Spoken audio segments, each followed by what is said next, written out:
نحمده ونصلي ونسلم على رسوله النبي الكريم المكين الهنين الرؤوف الرحيم. أما بعد، فأعوذ بالله من الشيطان الرجيم. بسم الله الرحمن الرحيم. كتب عليكم إذا حضر أحدكم الموت إن ترك خيرا الوصية للوالدين والأقربين بالمعروف حقا على المتقين، أو كما قال الله تبارك وتعالى في شان حبيبه في مقام آخر: إن الله وملائكته يصلون على النبي يا أيها الذين آمنوا صلوا عليه وسلموا تسليما. اللهم صل على سيدنا ومولانا محمد رسوله النبي الأمي وعلى آلہ وأصحابہ وذریاتہ علیہم اجمعین. حاضرین و سامعین گرامی قدر، آج 20 رمضان المبارک ہے، اور آج جو رات شروع ہونے والی ہے، طاق رات، جو ممکنہ طور پر لیلۃ القدر بھی ہو سکتی ہے، اس رات دنیا کائنات میں بعد از انبیاء ایک عظیم، اعلیٰ، عرفہ اور افضل ترین ہستی جناب سیدنا مولا کائنات علی المرتضیٰ کرم اللہ وجہ الکریم، آپ کی شہادت کی رات ہے. تو آج کا ہمارا جو گفتگو کا عنوان ہے، سیدنا مولا کائنات علی المرتضیٰ کرم اللہ وجہ الکریم، آپ کی شہادت اور وصیت، اس حوالے سے ہے. آج ہم جائزہ لیں گے کہ علی ایسے شخص کا نام ہے کہ جس کو تلوار لگتی ہے، اور ایسی تلوار ہے کہ جو کئی دنوں سے زہر میں ڈبوئی گئی ہے، اور وہ زہر آلود تلوار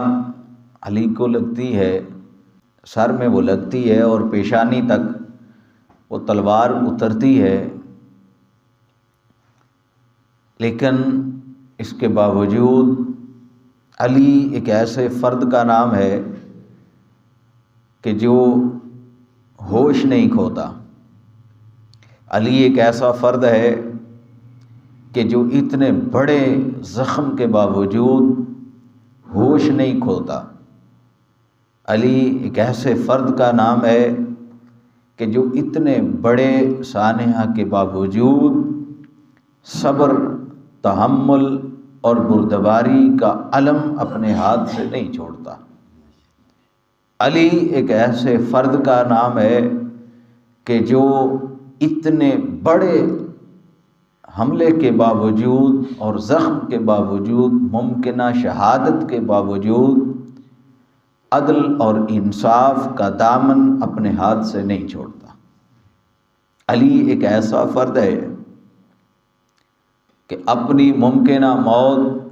نظر آنے کے باوجود صلہ رحمی ختم نہیں کرتا.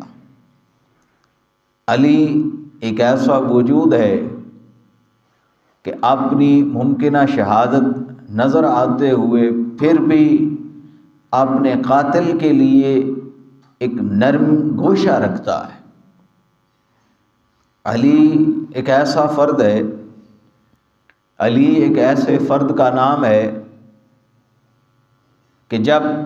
اس کی ولادت کا وقت آتا ہے تو اس کی ولادت کے لیے جس مقام کو چنا جاتا ہے وہ اللہ کا گھر ہوتا ہے. اس کی ولادت کے لیے جس مہینے کو چنا جاتا ہے وہ مہینہ اللہ کا ہوتا ہے. اس کی ولادت کے لیے جس تاریخ کو چنا جاتا ہے وہ تاریخ ایام بیض ہوتی ہے، یعنی ایام بیض کا جب آغاز ہوتا ہے 13، 14 اور 15 اور 13 رجب کو علی کی ولادت ہوتی ہے۔ وہ جو ہر مہینے کے ایک افضل ترین دن ہیں ایام بیض، جن کے متعلق آقا علیہ السلام نے فرمایا کہ ان کے روزے بھی رکھ لیا کرو۔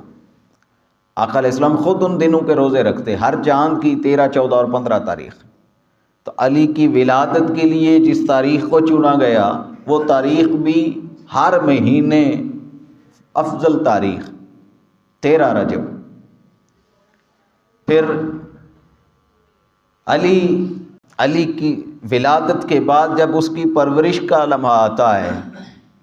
تو علی کی پرورش کے لیے اللہ کی ذات جس گود کو منتخب فرماتی ہے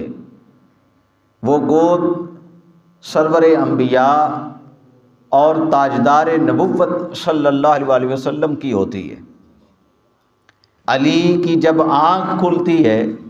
اس دنیا میں، علی جب اپنی آنکھ کھولتا ہے تو اللہ کی ذات اس آنکھ کو سب سے پہلے جو چہرہ دکھاتی ہے وہ چہرہ مصطفیٰ ہوتا ہے۔ پھر علی ایک ایسے فرد کا نام ہے کہ جب نبوت اور رسالت پکارتی ہے کہ کون ہے آپ میں سے، میرے اعزاء و اقرباء میں سے، کہ جو میری اس دعوت کو قبول کرے، جو میرا ساتھ دے، جو میرے ساتھ چلے، تو علی ایک ایسے فرد کا نام ہے کہ محض 9 سال کی عمر ہے، کمزور سی ٹانگیں ہیں، بچپن عمر ہے، اس کے باوجود 3 مرتبہ علی کھڑا ہو کے کہتا ہے یا رسول اللہ اور کوئی آپ کا ساتھ دے نہ دے، میں تا دم مرگ آپ کے ساتھ ہوں۔ علی ایک ایسے فرد کا نام ہے۔ پھر علی ایک ایسے فرد کا نام ہے کہ جب بات شجاعت اور بہادری کی آتی ہے، جتنی زندگی گزری علی کی زندگی میں ایک بھی ایسا موقع نہیں آیا کہ رسول اللہ نے علی کو بھیجا ہو اور علی فتح یاب ہو کر نہ آیا ہو۔ علی ایسا شجاع تھا، ایسا بہادر تھا۔ پھر جب بات آتی ہے سخاوت کی تو روئے زمین پر نگاہ آسمان نے تاجدار کائنات صلی اللہ علیہ وسلم کے بعد علی المرتضیٰ سے بڑھ کر سخی کوئی نہیں دیکھا کہ جو 3 دن تک بھوکا رہتا ہے اور دروازے پر آنے والا سائل اس کو خالی نہیں بھیجتا۔ علی جب نوجوانی کو پہنچتا ہے اور علی کی شادی کا وقت آتا ہے تو علی ایک ایسے فرد کا نام ہے کہ جس کی زوجگی کے لیے، جس کا جوڑا بنانے کے لیے اللہ رب العزت کی ذات گرانہ نبوت اور رسالت کو منتخب فرماتی ہے۔ پھر علی ایک ایسے فرد کا نام ہے کہ جب اللہ اور اللہ کے رسول کی بارگاہ میں محبت کرنے والوں کا تذکرہ آتا ہے تو دعویٰ علی نہیں کرتا، رسول خود فرماتے ہیں کہ لوگوں صبح جھنڈا ایک ایسے شخص کے ہاتھ میں دوں گا جو اللہ اور اس کے رسول سے محبت کرتا ہوگا اور اللہ اور اس کا رسول اس شخص سے محبت کرتا ہوگا۔ ساری رات گزر جاتی ہے، صحابہ کرام دیکھتے ہیں، خواہش کرتے ہیں کاش صبح جھنڈا ہمیں مل جائے۔ صبح جب دن کا آغاز ہوتا ہے، خیمہ نبوت اور رسالت سے آواز آتی ہے، این علی ابن ابی طالب، علی ابن ابی طالب کہاں ہے؟ آقا علیہ السلام وہ جھنڈا علی ابن ابی طالب کے ہاتھ میں پکڑا دیتے ہیں اور مولا کائنات اس میدان خیبر میں جاتے ہیں اور ایک ہی ضرب لگا کے اس بدبخت ملعون اور جہنمی کو جہنم واصل کر دیتے ہیں۔ مرحب کو علی ایسے شجاع اور بہادر کا نام ہے۔ کہ اس کی جو محبت ہے، علی خود اللہ اور اللہ کے رسول سے اپنی محبت کو جو عیاں کرتا ہے، جو بتاتا ہے، وہ تو کم ہے، لیکن اس کی محبت کے شاہد اللہ اور اللہ کے رسول دونوں ذاتیں ہیں۔ اور یہ خود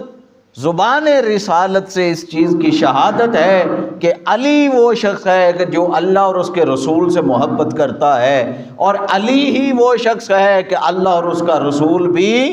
اس سے محبت کرتا ہے۔ گویا علی اللہ اور اس کے رسول کا محب بھی ہے اور اللہ اور اس کے رسول کا محبوب بھی ہے۔ محب اور محبوب دونوں چیزیں علی کے وجود میں جمع ہو گئیں۔ پھر مزید وقت گزرتا ہے،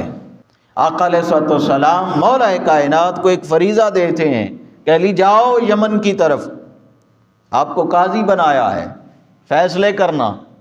عرض کی یا رسول اللہ میں بھول جاتا ہوں،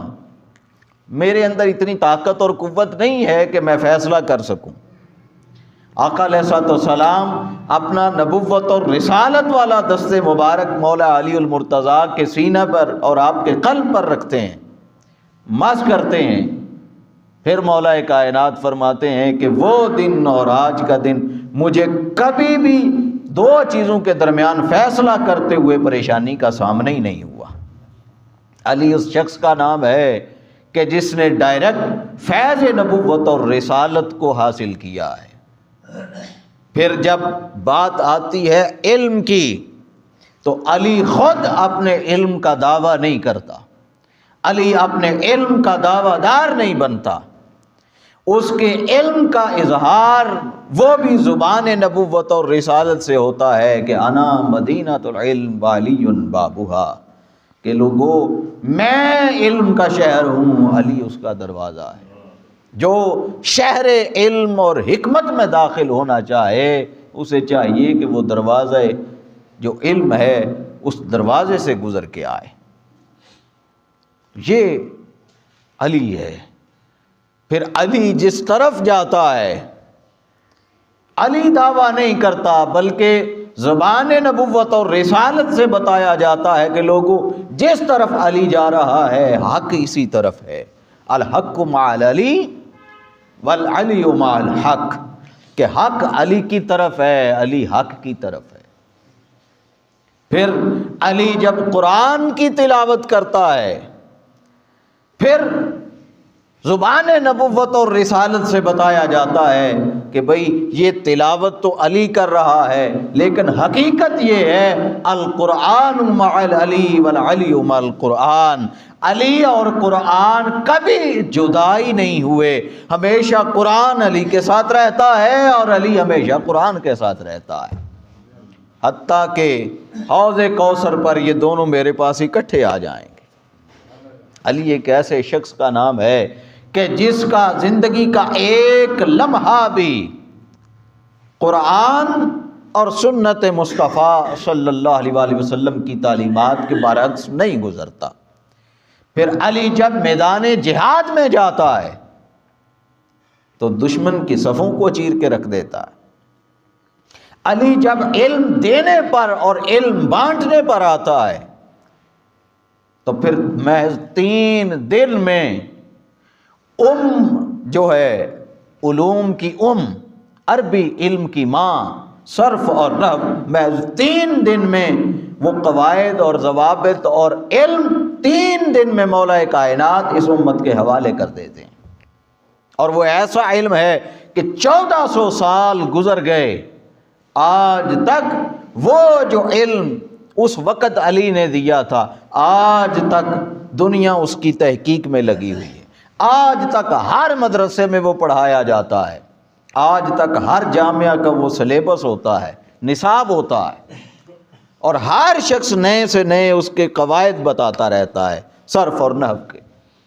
یہ علی کا دیا ہوا علم ہے۔ پھر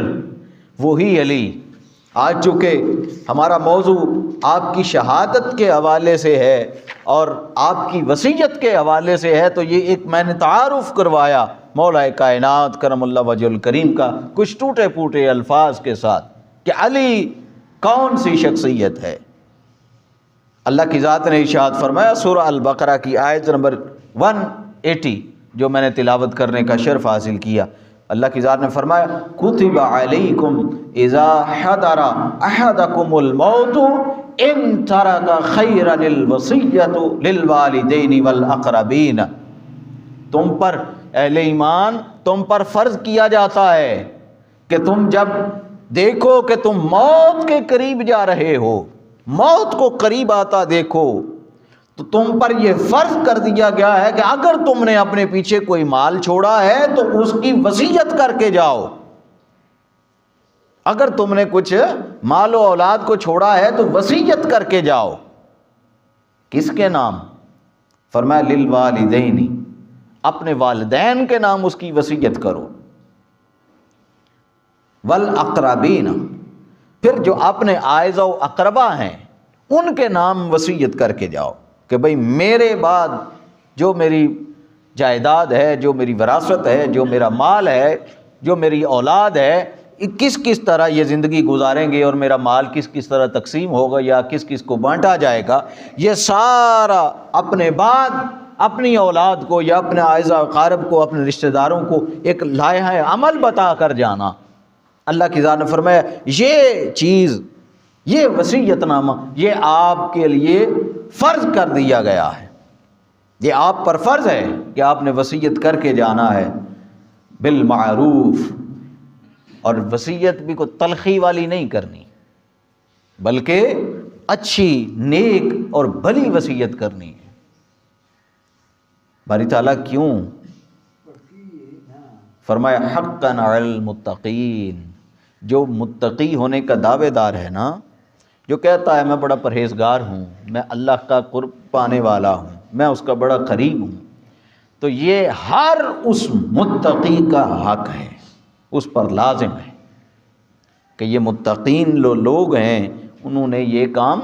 کرنا ہی کرنا ہے۔ تو مولا کائنات کرم اللہ وجہ الکریم نے اسی آیہ مبارکہ کو دیکھتے ہوئے، اسی پر عمل کرتے ہوئے مولا کائنات نے وصیت فرمائی۔ اب یہ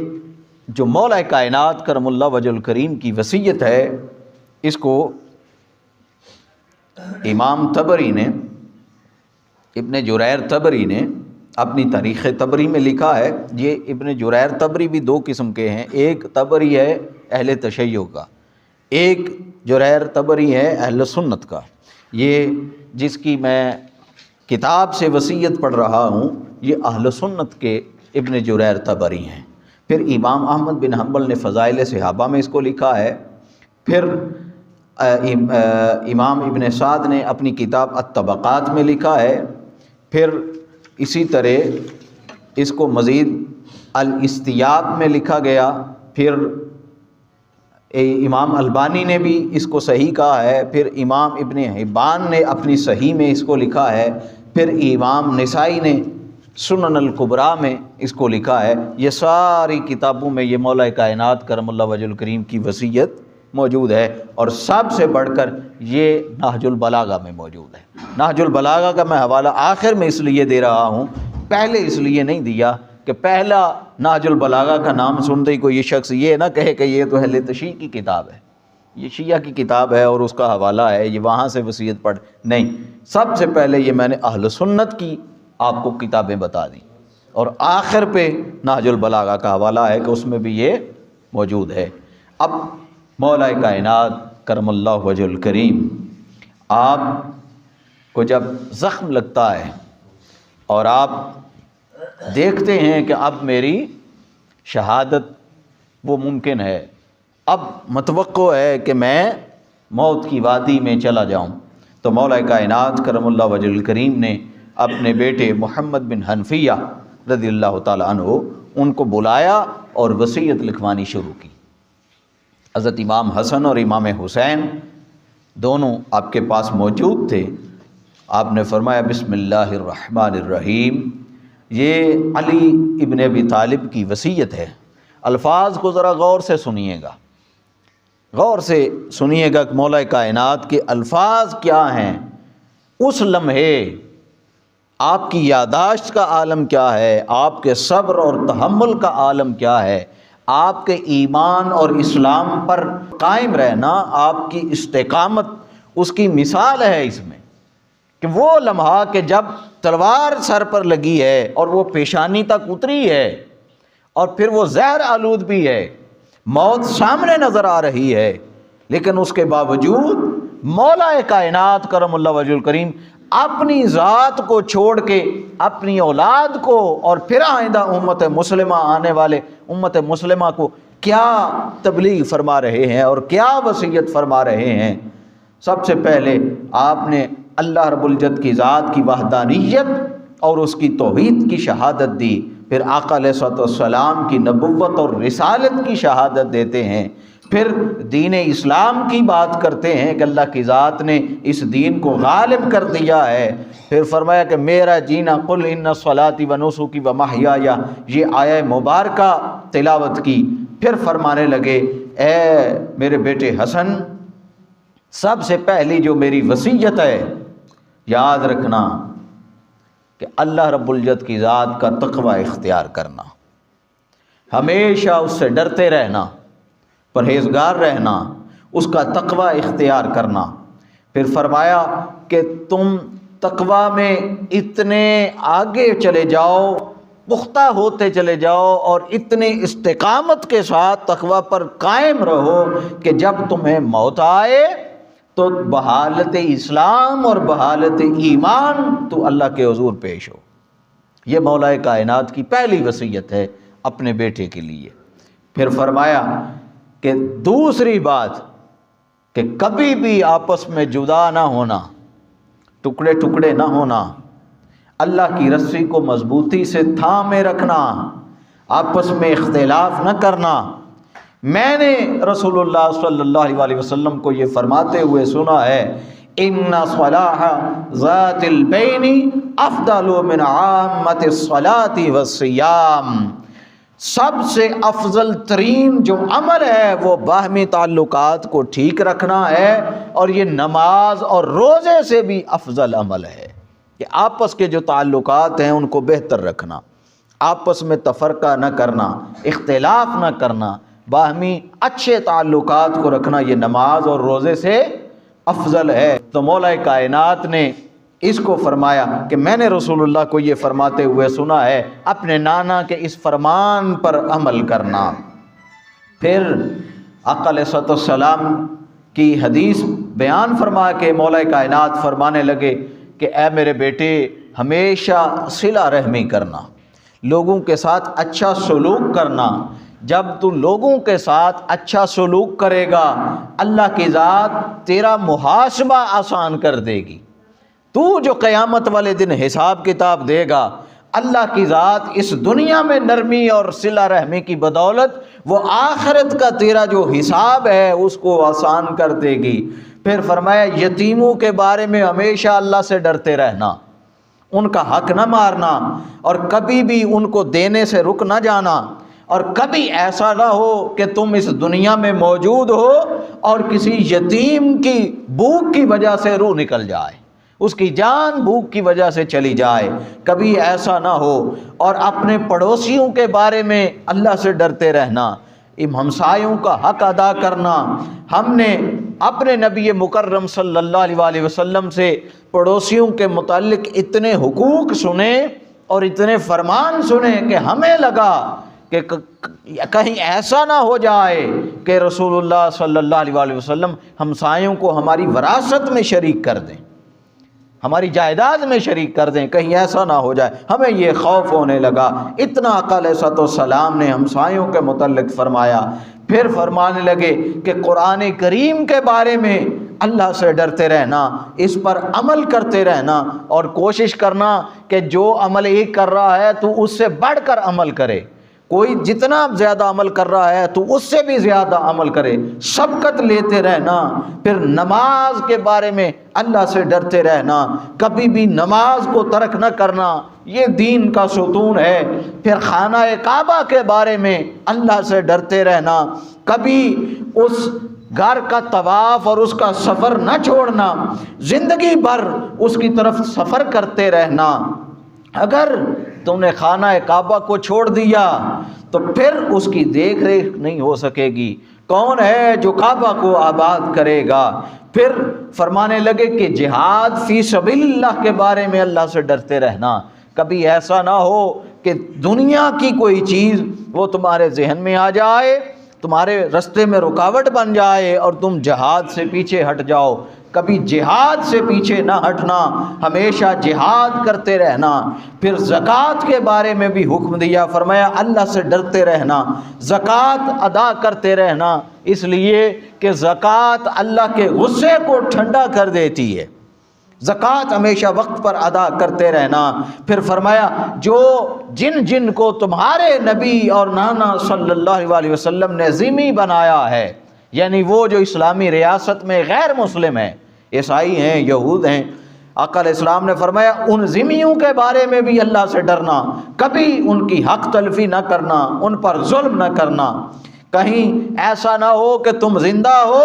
اور تمہارے زندہ ہوتے ہوئے ان ذمیوں پر ظلم کیا جائے، اپنی زندگی میں ان پر ظلم ہونے بھی نہ دینا، ہمیشہ ان کا ساتھ دینا اور مظلوم کا ساتھ دینا، ظالم کے خلاف کھڑے ہو جانا۔ پھر صحابہ اکرام کے بارے میں اللہ سے ڈرتے رہنا، اللہ نے خود ان کا خیال رکھنے کا حکم دیا ہے۔ پھر فقراء ہیں، مساکین ہیں، ان کے بارے میں اللہ سے ڈرتے رہنا، اپنے کھانے پینے میں ان کو شریک رکھنا۔ یہ سنیں کہ معاشرے کی تشکیل، معاشرے کا امن، ایک معاشرے کی بہتری، ایک معاشرے میں باہمی ربط اور ایک تعلق، ایک نظم اور ایک ضبط جو قائم کیا جاتا ہے، اسلام جس کا حکم دیتا ہے، جو اسلام کا حسن ہے، جو اسلام کے حسن کو نکھارتا ہے۔ اپنی آخری سانسیں گنتے ہوئے بھی مولا کائنات کرم اللہ وجہ الکریم نے ایک بھی بات اپنے متعلق نہیں کی پوری وصیت میں۔ آخر میں چند الفاظ ضرور کہے ہیں، لیکن یہ جتنی ابھی تک میں نے آپ کو وصیت پڑھ کر سنائی، ایک دفعہ بھی اپنا تذکرہ نہیں کیا، اپنی وراثت کا تذکرہ نہیں کیا، اپنی جائیداد کا تذکرہ نہیں کیا، اپنی اولاد کو ہمیشہ اچھی اور نیکی کی تعلیم دی، اپنے مال و دولت کا تذکرہ نہیں فرمایا۔ پھر فرمانے لگے کہ اے میرے بیٹے، اپنے جو غلام ہیں، لونڈیاں ہیں، ان کے بارے میں اللہ سے ڈرتے رہنا، ان کے ساتھ نا انصافی نہ ہو، نماز کی ہمیشہ حفاظت کرنا۔ میں پھر تمہیں وصیت کرتا ہوں ہمیشہ نماز کی حفاظت کرتے رہنا۔ پھر اللہ کی راہ میں کسی ملامت کر کی ملامت سے مت ڈرنا۔ پھر جو تم پر حملہ کرے گا اور تمہارے خلاف بغاوت کرے گا، اللہ تمہیں ان سے بچا لے گا، تم ان کی طرح نہ بن جانا۔ اللہ کے حکم اور اس کے فرمان کے مطابق ہمیشہ اچھائی کا حکم دینا، برائی سے روکتے رہنا، اور کبھی بھی اس حکم کو ترک مت کرنا۔ پھر ایسا نہ ہو کہ تم امر بالمعروف و نہی عن المنکر کے فریضے کو چھوڑ دو اور برے لوگ تمہارے اوپر حاکم بنا دیے جائیں، کبھی بھی اس کام کو نہ چھوڑنا۔ اور اگر ایسا ہو گیا تو پھر تمہاری دعائیں کبھی قبول نہیں ہوں گی۔ باہمی تعلقات کو اچھا رکھنا، ایک دوسرے پر خرچ کرنا، اختلاف کا حسن برقرار رہنے دینا، اور قطع تعلق اور دوسروں کے پیچھے نہ پڑتے رہنا، ہمیشہ بلائی کا اور تقوی، بلائی میں اور تقوی میں ایک دوسرے کی مدد کرتے رہنا۔ میں یہ ساری چیزیں تمہیں بتا رہا ہوں، اللہ سے پھر بھی ڈرتے رہنا، وہ سخت عذاب دینے والا ہے، اس کے عذاب کا خوف اپنے دل میں بٹھا کر رکھنا، اور ہمیشہ اللہ کی ذات پر توکل رکھنا، اس پر یقین رکھنا۔ اور میں تمہیں یہ ساری وصیت کرنے کے بعد اللہ کے حوالے اور اس کے سپرد کر رہا ہوں۔ یہ ساری مولا کائنات کرم اللہ وجہ الکریم کی وصیت ہے اپنے شہزادوں اور بیٹوں کے نام، اور اس پوری وصیت میں مولا کائنات کرم اللہ وجہ الکریم آپ نے ایک مرتبہ بھی اپنی ذات کا، اپنے زخم کا یا اپنی تکلیف کا ذکر نہیں فرمایا، اپنی وراثت اور جائیداد کسی چیز کا تذکرہ نہیں فرمایا، یہی بار بار تذکرہ فرمایا کہ اے میرے بیٹو اللہ سے ڈرتے رہنا، معاشرے میں اس طرح زندہ رہنا، معاشرے کے حسن کو اس طرح قائم اور دائم رکھنا۔ پھر مولا کائنات کرم اللہ وجہ الکریم کو جب بتایا گیا ان کے قاتل کا، تو مولا کائنات کرم اللہ وجہ الکریم نے فرمایا کہ یہ شخص جس نے مجھ پر حملہ کیا ہے، اس شخص کو جیل میں ڈال دو، اگر میری وفات ہو گئی، میری موت ہو گئی، تو پھر اس کو ایک ہی تلوار کا وار کر کے قتل کرنا، اگر قتل ہو جائے تو ٹھیک ہے، ورنہ دوسرا وار نہیں کرنا، کیونکہ اس نے میرے اوپر صرف ایک ہی وار کیا ہے۔ اگر میری موت ہو جائے پھر اس کو قتل کرنا، اور اگر میری زندگی بچ جائے، میں زندہ رہوں، تو پھر وہ میری ثواب دید ہے کہ میں اس کو چھوڑ دوں یا اس کو قتل کر دوں، کیا بدلہ لینا ہے کیا نہیں کرنا وہ پھر میری ثواب دید ہے، لیکن کوئی شخص بھی اس کے اوپر ظلم اور زیادتی نہ کرے۔ پھر مولا کائنات نے فرمایا اسے اچھی طرح کھلاؤ پلاؤ، اس کو اچھے قید خانے میں رکھو، اچھے خیمے میں رکھو، اگر میں ٹھیک ہو گیا، تندرست اور توانا ہو گیا، تو پھر میری خواہش ہے کہ میں اسے چاہوں تو معاف کر دوں، چاہوں تو بدلہ لے لوں، کوئی دوسرا شخص میرے علاوہ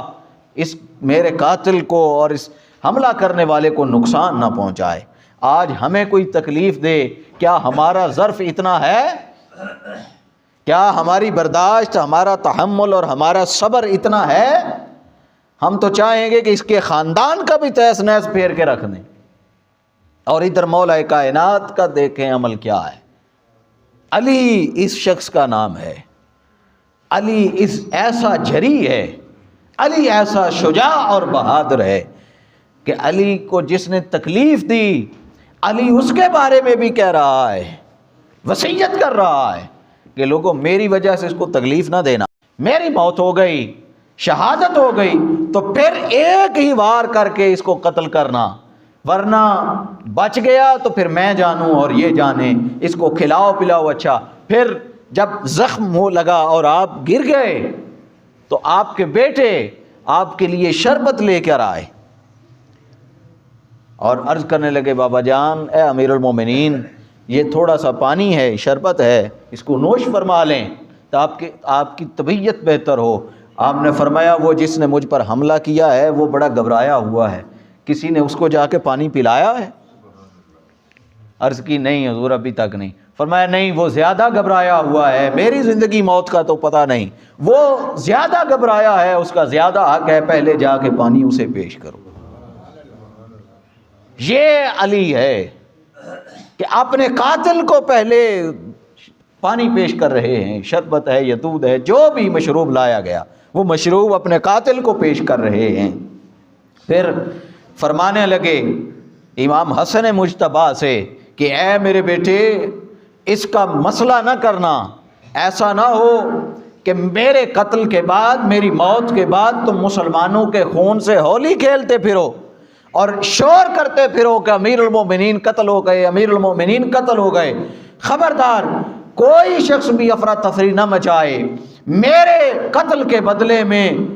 اے حسن خیال رکھنا تلوار کا صرف ایک ہی وار لگے اور صرف ایک ہی شخص قتل ہو میرے قصاص کے بدلے میں، اور وہ میرا قاتل ہو، اس کے علاوہ نہ اسے دوسری تلوار مارنا اور نہ کوئی دوسرا شخص ایسا ہو جس کو تلوار لگے، کوئی شخص کسی اور کو تکلیف نہ دے اور کوئی بازاروں میں شور نہ مچائے کہ امیر المومنین قتل کر دیے گئے، اور افراتفری کا میدان نہ گرم کیا جائے۔ اور پھر فرمانے لگے کہ جب اس کو مار لو تو اس کا مسئلہ نہ کرنا، یعنی اس کے ناک کان منہ کی حالت نہ بگاڑنا، وہ جیسا ہے ویسے کا ویسا رہنے دینا۔ فرمایا رسول اللہ صلی اللہ علیہ وسلم کو فرماتے ہوئے میں نے سنا ہے اِيَّاكُمْ وَالْمُثْلَةَ وَلَوْ أَنَّهَا بِالْكَلْبِ الْعَقُورِ، تم مسئلہ کرنے سے بچے رہو، حتیٰ کہ اگر باولا کتا ہو اور باولا کتا آپ مار دیں تو اس کا بھی مسئلہ نہ کریں، یعنی اس کے بھی جو نین نقش ہیں ان کو ختم نہ کریں، مٹائیں نہ۔ اگر ایسا کو موذی جانور ہو اس کا بھی مسئلہ نہ کیا جائے، اور خبردار تم اس کا مسئلہ نہ کرنا۔ پھر اپنا قاتل جو ہے مولا کائنات نے ایک دفعہ بھی یہ نہیں فرمایا کہ یہ مرتد ہے، یہ دائرہ اسلام سے خارج ہو گیا ہے، یہ واجب القتل ہے، اس کو ابھی قتل کر دو، اس کو مار دو، اس کو فلاں کر دو، ایک مرتبہ بھی نہیں فرمایا۔ ہمارے ہاں کیا ہوتا ہے؟ ہمارے ہاں معاملہ بالکل الٹ ہوتا ہے۔ ہمارا ذرا سا کسی سے اختلاف ہو جائے، ہم اس اختلاف کو بنیاد بنا کر پہلا جو فتویٰ جاری کرتے ہیں وہ یہی ہوتا ہے کہ یہ اسلام سے خارج ہو گیا، یہ اسلام سے خارج ہے۔ ہمارا سارا زور اسلام سے خارج کرنے پر لگا رہتا ہے۔ پھر ہمیں کوئی اذیت پہنچے نہ پہنچے، ہم بدلہ لینے کے لیے ہر وقت تیار ہوتے ہیں، جبکہ مولا کائنات کا عمل اور طریقہ یہ ہے کہ جب تک زندہ ہیں اس وقت تک قاتل کو ہاتھ تک نہیں لگانے دیا۔ اور وہ خارجی تھا، خارجی ہونے کے باوجود مولا کائنات نے ایک مرتبہ بھی نہیں فرمایا کہ یہ مرتد ہے۔ حالانکہ خارجیوں کے لیے، خوارج کے لیے آقا علیہ السلام کی بے شمار احادیث تھیں کہ یہ دین اسلام سے خارج ہیں، لیکن اس کے باوجود مولا کائنات نے نہیں ایسا کہا۔ پھر جب مولا کائنات کرم اللہ وجہ الکریم کی شہادت ہو جاتی ہے تو امام حسن مجتبیٰ علیہ السلام آپ ابن ملجم کو بلاتے ہیں اور بلا کے پوچھتے ہیں، بھئی تو نے ایسا کیوں کیا؟ تو نے امیر المومنین کو کیوں قتل کیا؟ کیوں ان کے اوپر وار کیا؟ اس نے کہا کہ میں نے خانہ کعبہ میں، حتیم کعبہ میں کھڑے ہو کے اللہ کی ذات سے یہ وعدہ کیا تھا کہ میں علی اور معاویہ دونوں کو قتل کر دوں گا۔ میں نے یہ وہاں کھڑے ہو کے وعدہ کیا، کیونکہ یہ خوارج جو تھے یہ بیک وقت دونوں پر کفر کا فتویٰ لگاتے تھے، علی پر بھی اور معاویہ پر بھی، یہ دونوں پر کفر کا فتویٰ لگاتے تھے بیک وقت خوارج۔ تو اس نے کہا کہ چونکہ یہ کافر ہیں تو میں نے حتیم کعبہ میں کھڑے ہو کے یہ وعدہ کیا تھا اللہ کی ذات سے کہ میں ان کو دونوں کو قتل کر دوں گا، تو میں ایک کو تو میں نے قتل کر دیا ہے، یعنی علی المرتضیٰ کرم اللہ وجہ الکریم کو، اور دوسرا ایک رہتا ہے میں آپ کو اللہ کا واسطہ دیتا ہوں، آپ مجھے چھوڑ دیں، میں جا کے اس کو بھی قتل کر دوں، اگر وہ قتل ہو گیا تو ٹھیک، نہ ہوا تو پھر بھی میں اپنے آپ کو آپ کے حوالے کر دوں گا، مجھے چھوڑ دیں۔ امام حسن مجتبیٰ نے جب اس کی یہ بات سنی تو آپ نے اسی وقت اس کو خاموش کروایا اور فرمایا کہ یہ تو اب اپنے آپ کو بچانے کے لیے یہ باتیں کرتا ہے، اب تجھے اگلے جہان میں آگ نظر آ رہی ہے، اس آگ کو دیکھتے ہوئے تو یہ باتیں کر رہا ہے۔ یہ کہتے ہوئے امام حسن مجتبیٰ نے صرف ایک ہی وار کیا اور ایک ہی وار کر کے اس کو قتل کر دیا، نہ اس کو اذیت دی، نہ اس کو تکلیف دی، نہ اس کو جلایا، نہ اس کا مسئلہ کیا، کوئی اذیت اور تکلیف نہیں دی۔ پھر امام حسن مجتبیٰ علیہ السلام اپنے والد گرامی کی شہادت کے بعد منبر پر تشریف فرما ہوتے ہیں اور خطبہ ارشاد فرماتے ہیں۔ امام حسن مجتبیٰ علیہ السلام آپ خطبے میں ارشاد فرماتے ہیں، لوگوں کل کی رات تم سے ایک ایسا شخص جدا ہو گیا کہ اس علی جیسا علم میں نہ پہلے کوئی تھا نہ بعد میں قیامت تک کوئی آئے گا۔ علم کا ایک دروازہ ہے جو بند ہو گیا، اللہ کی ذات نے ایک ایسا عالم واپس لے لیا کہ اس سے پہلے اس دنیا میں اس جیسا عالم کوئی نہیں تھا، اور اس کے بعد اس جیسا عالم قیامت تک نہیں آئے گا۔ پھر آپ نے فرمایا کہ لوگوں وہ ایسا شخص تھا، اللہ کی ذات نے ایسے شخص کو تم سے لے لیا ہے کہ جب وہ جہاد کے لیے جایا کرتا تو کبھی بھی ایسا نہیں ہوا کہ فتح نہ ہوئی ہو اور شکست کھا کے آیا ہو، ایسا کبھی نہیں ہوا، ہر دفعہ ہر میدان میں ہمیشہ فتح یاب ہو کر آیا۔ پھر فرمایا لوگوں اس شخص نے ساری زندگی محنت کی، مشقت کی، مال غنیمت بھی ملتا رہا، جنگوں میں بھی شرکت کی، روزگار بھی کیا، کاروبار اور تجارت بھی کیا، محنت اور مزدوری بھی کی، ساری زندگی محنت اور مشقت کرنے کے باوجود میرے والد گرامی کے پاس جو مال و دولت ہے جو چھوڑ کر وہ اس دنیا سے چلے گئے، وہ صرف اور صرف 700 درہم ہے۔ کتنا؟ صرف 700 درہم۔ اور فرمایا کہ وہ 700 درہم میرے والد نے مجھے اس لیے دیا تھا کہ اے حسن، اس سے گھر کے لیے ایک خادمہ خرید لینا۔ ایک غلام اور خادمہ خریدنے کے لیے میرے والد نے وہ 700 درہم مجھے دیا تھا، اس کے علاوہ میرے والد اس دنیا میں کوئی چیز چھوڑ کر نہیں گئے۔ پھر امام صدائی وہ حضرت مولا کائنات کرم اللہ وجہ الکریم کے ساتھ کافی عرصہ رہے، اور جب ان سے ان کے اوصاف پوچھے گئے، یہ آخری بات ہے، جب اوصاف پوچھے گئے کہ بھئی علی کیسے تھے، کیسے شخص تھے، تو وہ امام زرار صدائی وہ فرمانے لگے کہ اللہ کی قسم علی کی نگاہ بڑی دور تک دیکھنے والی تھی، دور بین تھے، دور تک دیکھ لیتے تھے۔ جیسا آقا علیہ السلام نے فرمایا کہ مومن کی فراست سے ڈرو، مومن اللہ کے نور سے دیکھتا ہے، اور وہ دنیا کو ایسے دیکھتا ہے جیسے ہتھیلی کے اوپر سرسوں کا ایک دانہ، وہ دنیا کو ایسے دیکھتا ہے، یہ مومن کی فراست ہے۔ تو فرمایا کہ علی کے پاس بھی وہ فراست تھی کہ علی دور تک دیکھ لیتے تھے، پھر وہ مضبوط اعصاب والے تھے کہ جتنی بڑی مشکل اور پریشانی آ گئی، ہم نے کبھی نہیں دیکھا کہ علی ٹوٹ گئے ہوں، کمزور پڑ گئے ہوں، ہم نے علی کو ہمیشہ بہادر دیکھا ہے، شجاع دیکھا ہے۔ پھر جب ہم علی سے گفتگو کرتے تو علی کے جملے حکیمانہ ہوا کرتے، ان کی ہر بات میں حکمت اور دانائی ہوتی، ان کی بات فضول کبھی نہ ہوئی۔ پھر جب ہم نے علی کو فیصلے کرتے دیکھا تو ہم نے دیکھا کہ علی سے بڑا عادل ہی اس دنیا میں کوئی نہیں آیا۔ ہم نے علی کو بہت بڑا منصف اور عادل دیکھا ہے۔ بھئی علی عادل کیوں نہ ہوتے؟ آقا علیہ السلام نے اپنا دست مبارک ان کے سینے پر لگا کے فرمایا تھا کہ علی آج کے بعد فیصلہ کرنے میں تجھے مشکل نہیں ہوگی۔ تو علی پھر عادل بنے، پھر آپ سے علم اور حکمت کے چشمے پھوٹتے تھے، پھر ایسے چشمے پھوٹے کہ دنیا اس کی چمک سے وحشت محسوس کرتی۔ پھر رات کی تاریکی سے آپ کو بڑی محبت تھی، آپ رات کو اللہ کے حضور جاگتے رہتے اور کافی آنسو بہاتے اور دیر تک سوچتے رہتے۔ آپ بے شک اعلیٰ شخص تھے، لیکن لباس ہمیشہ ہم سے بھی کم تر پہنا، ہم سے بھی کم تر لباس پہنا،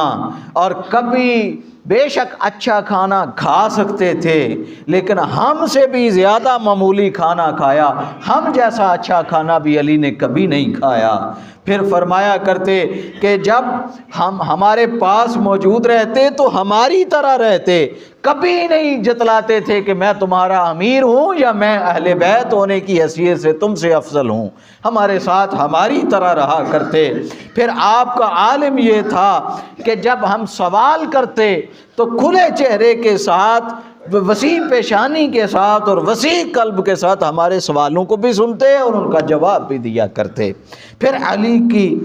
علی ایسے شخص تھے کہ جب وہ ہمارے پاس موجود ہوتے اور ہم ان کی صورت اور ان کی شکل کی طرف دیکھتے تو ہمیں اللہ کی ذات کا نور اور اس کی قربت یاد آ جاتی، اور اللہ کا نور ان کے چہرے پر ایسے ٹپک رہا ہوتا اور ان کے چہرے سے اللہ کے نور کی شعاعیں ایسے نکل رہی ہوتی کہ ہم آپ کے چہرے کو دیکھتے ہوئے ہیبت محسوس کرتے۔ آپ کے چہرے پر اللہ کے نور کی وجہ سے ایک رعب، دبدبہ اور ایک ہیبت طاری ہو جاتی ہمارے اوپر۔ پھر آپ دین پسندوں کا احترام کرتے، مسکینوں اور فقیروں اور غریبوں کو اپنے قریب کرتے۔ پھر قوت والا شخص کا اگر غلط کام کرتا اسے روک دیتے، کوئی کمزور اور ضعیف آپ کے پاس آتا کہ آپ کبھی اس کو مایوس نہ برتے، مایوس ہی نہ کرتے۔ اور پھر فرمانے لگے، امام زرار صدائی فرماتے ہیں کہ لوگوں، میں زرار صدائی اس چیز کی گواہی دیتا ہوں، شہادت دیتا ہوں کہ میں نے ایک مرتبہ دیکھا تھا، رات کی تاریکی تھی اور میں مولا علی المرتضیٰ کے خیمے کی طرف گیا، آپ کے گھر کی طرف گیا، میں نے دیکھا کہ علی نے اپنی داڑھی کو پکڑا ہے اور علی اپنی داڑھی کو پکڑ کے زمین پر ایسے لیٹ رہے ہیں کہ جیسے سانپ جس کو ڈس لے وہ تڑپتا ہے، سانپ کے ڈسے ہوئے شخص کی طرح تڑپتے ہوئے میں نے علی کو دیکھا ہے کہ علی اپنی داڑھی کو پکڑ کے تڑپ رہے تھے اور غمزدہ شخص کی طرح رو رہے تھے، اور روتے ہوئے کہہ رہے تھے اے دنیا تو جا میرے علاوہ کسی اور کو جا کے دھوکہ دے، میں تیرے دھوکے میں آنے والا نہیں ہوں۔ اے دنیا تجھے جتنا مرضی میری طرف بڑھنے کا شوق ہو، مجھے تیرا کوئی شوق نہیں ہے، میں نے تجھے 3 طلاقیں دے دی ہیں، میں تیری طرف رجوع نہیں کر سکتا۔ اے دنیا تیری عمر چھوٹی ہے، میری اہمیت زیادہ ہے، تیری اہمیت کم ہے، مجھے زیادہ سفر کی کمی ہے، میں نے سب زیادہ سفر اکٹھا کرنا ہے، تو 4 دن بعد ختم ہونے والی ہے، جبکہ میرا سفر ابدی ہے، میرا سفر دور کا ہے، اور دور کے راستے ہمیشہ خطرناک ہوتے ہیں۔ اے دنیا تو میری جان چھوڑ دے اور مجھے اللہ کے قریب ہو جانے دے۔ وہ کہتے ہیں میں دیکھتا کہ مولا اسی طرح اللہ کے حضور گڑ گڑایا کرتے۔ پھر آپ نے فرمایا لوگو علی کی میرے ساتھ دوستی ایسی تھی اور میری اور علی کی محبت ایسی تھی کہ جب علی اس دنیا سے چلے گئے تو پھر مجھے علی کے جانے کا غم ایسا لگا کہ ایسا غم میرے دل میں بیٹھ گیا کہ جیسے ایک خاتون ہو اور اس کا ایک ہی بچہ ہو اور اس کا وہ نومولود بچہ اس کی گود میں ذبح کر دیا جائے تو جتنا غم اسے ہوتا ہے مجھے اس سے بھی بڑھ کر غم ہے، مجھے اس سے بھی بڑا دکھ ہے کہ علی اس دنیا میں نہیں رہے۔ پھر امام حسن مجتبیٰ فرماتے ہیں، حضرت حبیرہ وہ روایت کرتے ہیں کہ امام حسن نے فرمایا لوگو تم نے ایسے شخص کو کھو دیا ہے کہ جس سے رسول اللہ محبت فرمایا کرتے تھے، اور تم نے ایسے شخص کو کھو دیا ہے کہ جس کے دائیں اور بائیں جبرائیل اور میکائیل جنگ کیا کرتے تھے اور کبھی بھی وہ میدان جہاد سے شکست لے کر نہیں آیا، ہمیشہ فتح یاب ہو کر لوٹا ہے، تم نے ایسے شخص کو کھویا ہے۔ پھر فرمایا کل یہ بھی حبیرہ بن مریم وہ روایت کرتے ہیں، امام حسن مجتبیٰ نے فرمایا منبر پر تشریف فرما ہوئے اور فرمانے لگے کہ لوگوں کل تک تمہارے درمیان ایسا شخص تھا کہ سخاوت میں، دین میں، علم میں، محبت میں، مودت میں، شجاعت میں، بہادری میں کوئی شخص اس سے آگے نہیں بڑھ سکا، کوئی شخص اس سے سبقت نہیں لے جا سکا، اور کوئی شخص ان کے مقام اور مرتبے کا ادراک نہیں کر سکتا۔ لوگوں کیا تم اس شخص کے مقام و مرتبے کو جان سکتے ہو کہ جس کے بارے آقا علیہ السلام نے فرمایا ہو کہ کل میں جھنڈا اس کے ہاتھ میں دوں گا جو اللہ اور اللہ کے رسول کا محب بھی ہوگا اور محبوب بھی ہوگا۔ لوگوں آج وہ شخص تم میں سے رخصت ہو گیا کہ جو اللہ کا محب بھی ہے اور اس کا محبوب بھی ہے۔ پھر آپ نے فرمایا کہ وہی ان کے دائیں اور بائیں جبرائیل اور میکائیل رہتے، اور پھر فرمایا انہوں نے اپنے پیچھے کوئی درہم اور دینار نہیں چھوڑے سوائے 700 درہم کے۔ انہوں نے کہا کہ اے حسن ان کے لیے گھر کی کو خادمہ خرید لینا،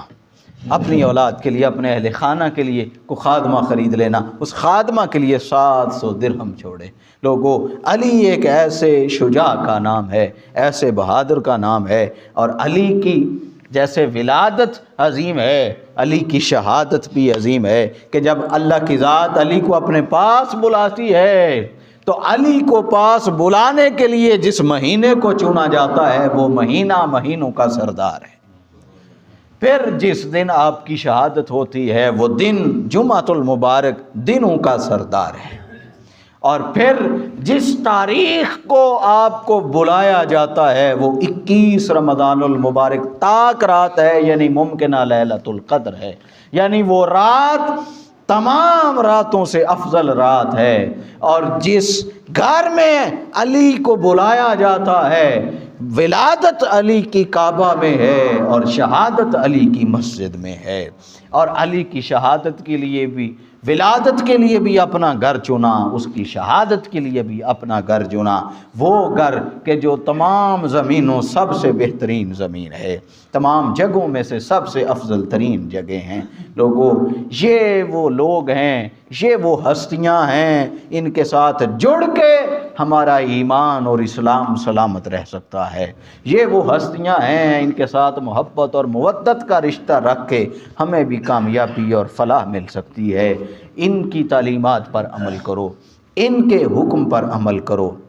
ان کی وصیتوں پر عمل کرو، اور ان کے ساتھ اپنے تعلق کو، اپنی نسبت کو جوڑے رکھو اور مضبوط سے مضبوط تر کرتے چلے جاؤ۔ اللہ رب العزت کی ذات ہم سب کا حشر اہل بیت علیہم السلام کے ساتھ فرمائے، اور اللہ رب العزت کی ذات بروز قیامت ہمیں ان کا پڑوس نصیب فرمائے۔ وما علینا الا البلاغ المبین۔